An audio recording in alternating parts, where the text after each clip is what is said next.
Philadelphia in the Roaring Twenties. Third largest city in America. The workshop of the world.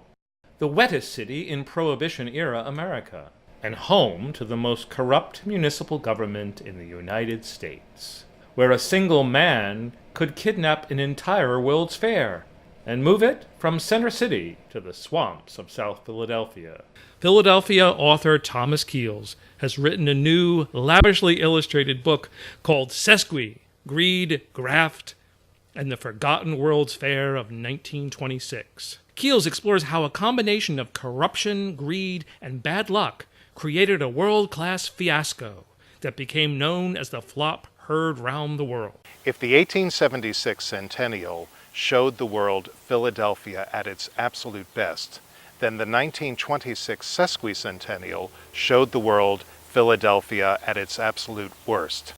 It showed the world a city that was dominated by boss politics. One man in particular, U.S. Congressman William S. Baer, controlled the fate of the entire city. Bill Baer was the man who decided that the sesquicentennial should take place not on the Fairmount Parkway, today the Benjamin Franklin Parkway, which at the time was Philadelphia's biggest civic improvement in decades, but instead should take place in the swamps of South Philadelphia, one of the most underdeveloped, poverty-stricken areas of the entire city, which, by the way, just happened to be in the heart of his congressional district.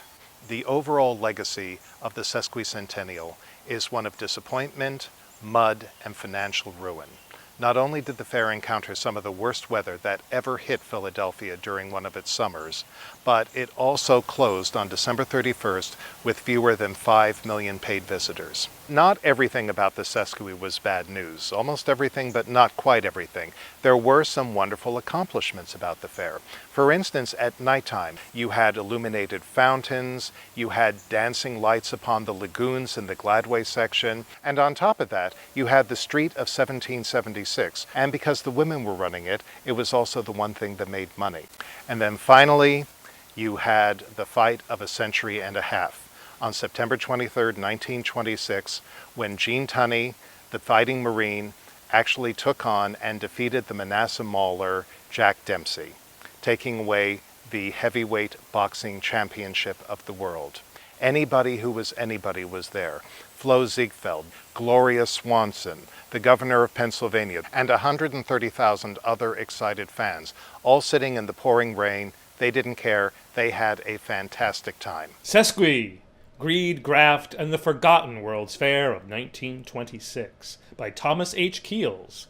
Published by Temple University Press and available on Amazon.com and at local bookstores.